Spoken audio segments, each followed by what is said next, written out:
사랑하는 시흥동산교회 성도 여러분, TGIF 행복한 금요일입니다. 오늘 저녁 8시에는 TGIF 월십이 있는 날이죠. 뜨거운 기도의 현장으로 여러분들을 초대합니다. 우리가 내 스스로의 기도 제목뿐만 아니라 우리가 사는 이 시흥시와 안산시를 비롯한 이 주변 도시들과 또 나라와 민족 세계 열방을 위해서 기도할 때, 또 그 기도를 쉬지 않을 때 하나님께서 신묘막측한 역사를 보여주실 줄 믿습니다. 여러분, 제가 늘 말씀드리지만 지금은 우리가 기도해야 할 때입니다. 함께 기도하십시다. 그리고 기도하고 나서는 기대하십시다.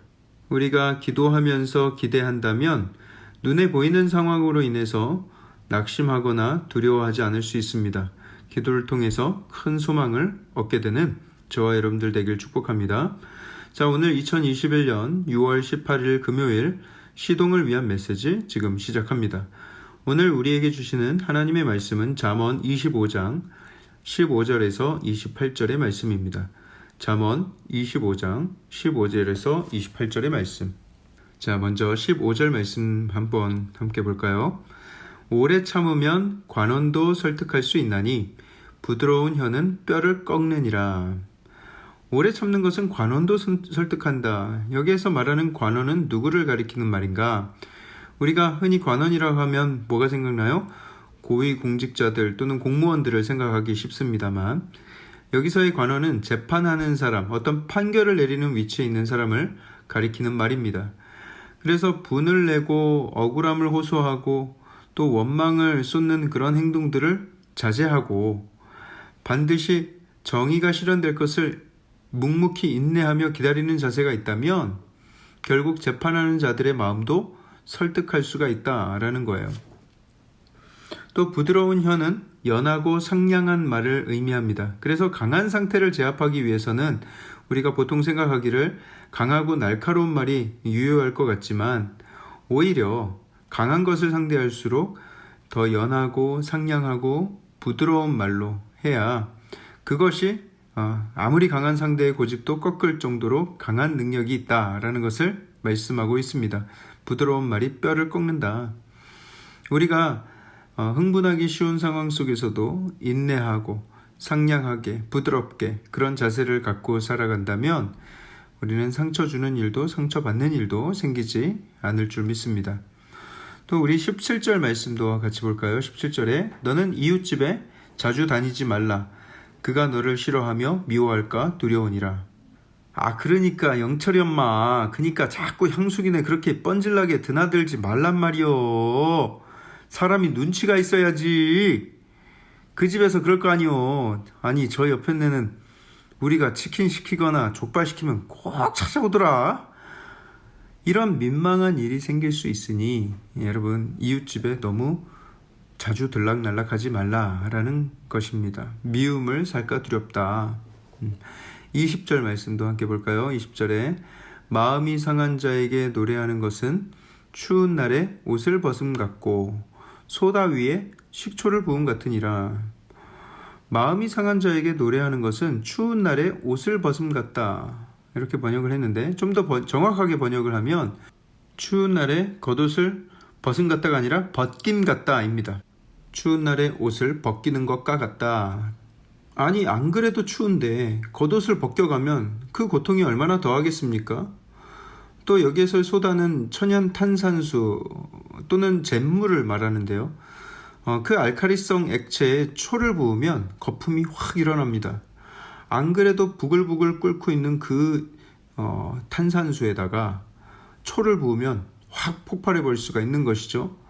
마음이 상한 자 앞에서 어허이야 둥기둥기 하면서 즐거운 노래를 부르는 그런 행동, 상황에 어울리지 않고 적절하지 않은 행동은 더 큰 고통을 초래하고 분노를 사게 만든다.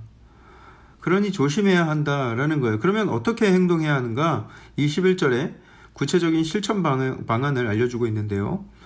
네 원수가 배고파하거든 음식을 먹이고 또 목말라 하거든 물을 마시게 하라. 그리하는 것은 핀 숯을 그의 머리 위에 놓는 것과 일반이요 여호와께서 내게 갚아주시리라. 원수를 보면 우리가 즉시 복수하고 싶은 마음이 생기고요. 또 즉시 심판하고 갚아주고 싶은 마음이 드는 것이 당연하죠. 하지만 그 원수가 굶주리고 또 목이 마른 상태라면, 그래서 절대적으로 생명을 부지하기 위해서 도움이 필요한 상태라면 인도적인 차원에서 그것을 먼저 해결해 주어야 된다는 이야기입니다.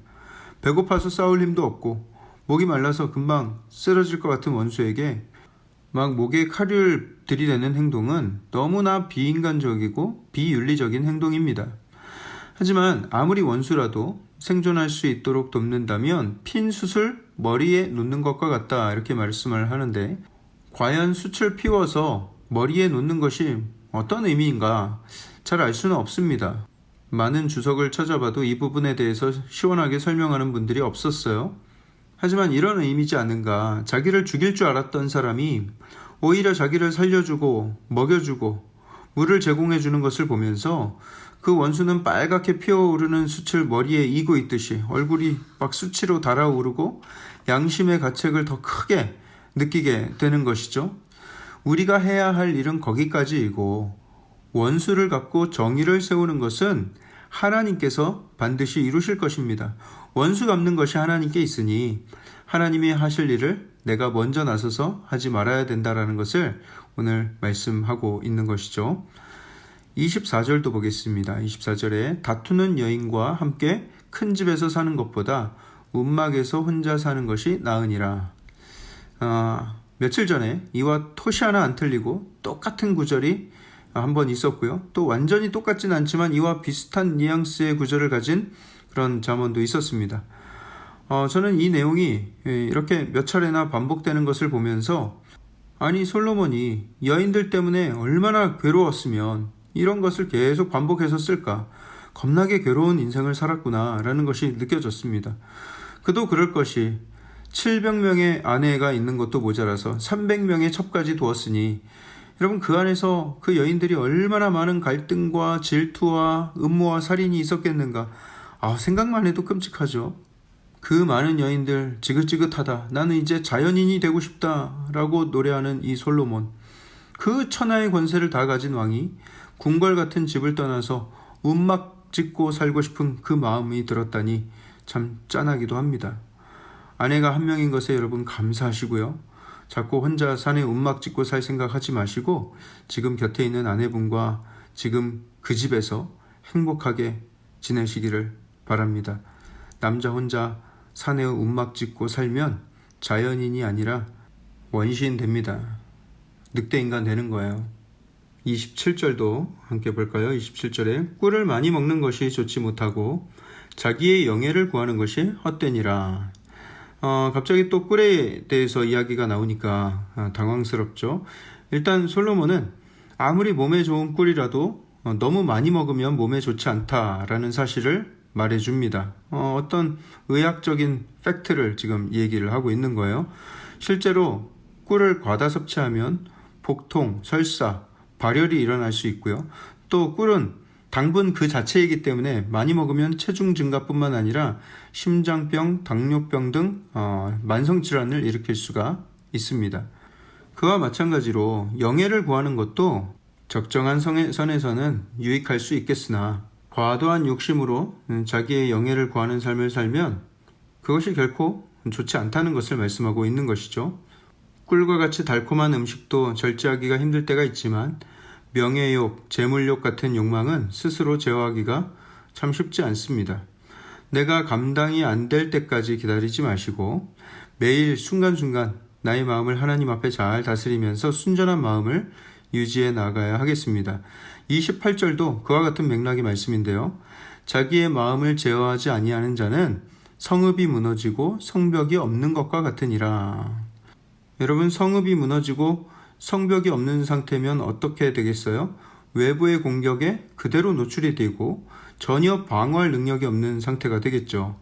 밖에서 공격하면 공격당하는 대로 침략당해서 망하게 되는 상태, 무방비 상태를 가리키는 것입니다. 그렇기 때문에 우리는 늘 마음의 성벽을 견고하게 쌓고 빈틈이 없는지를 수시로 살피고 순간순간 철저하게 지키며 살아야 합니다. 내 마음은 내 스스로의 영예를 구하며 살고 있는가, 아니면 하나님의 영광을 구하며 살아가고 있는가? 내 영예를 구하는 삶은 교만의 삶이고요. 영적 성벽에 균열이 생긴 상태입니다. 하나님의 영광을 구하는 삶은 겸손의 삶으로서 그 성벽이 견고하고 하나님의 능력을 힘입어 살아가게 될 것입니다. 내 부족한 능력이 아니라 하나님의 무궁무진한 능력을 의지하며 살아가는 저와 여러분들 되길 주님의 이름으로 축복합니다. 사랑의 하나님, 은혜를 감사합니다. 주께서 주신 이 귀한 한 날, 온전히 하나님 주시는 성령 충만함의 권능으로 살게 하시고, 또 하나님 우리 마음 가운데 하나님을 끝까지 의지하며 마음의 성벽을 견고히 쌓으며 내 마음을 온전히 하나님 앞에 지키며 살아갈 수 있도록 주님 역사하여 주시옵소서. 오늘 하루 온전히 하나님과 동행하게 되길 소원합니다. 주님 나와 함께하여 주시옵소서. 이 모든 말씀을 살아계신 예수 그리스도 이름으로 감사하며 기도합니다. 아멘. 여러분, 저녁에 만납시다. 안녕히 계십시오.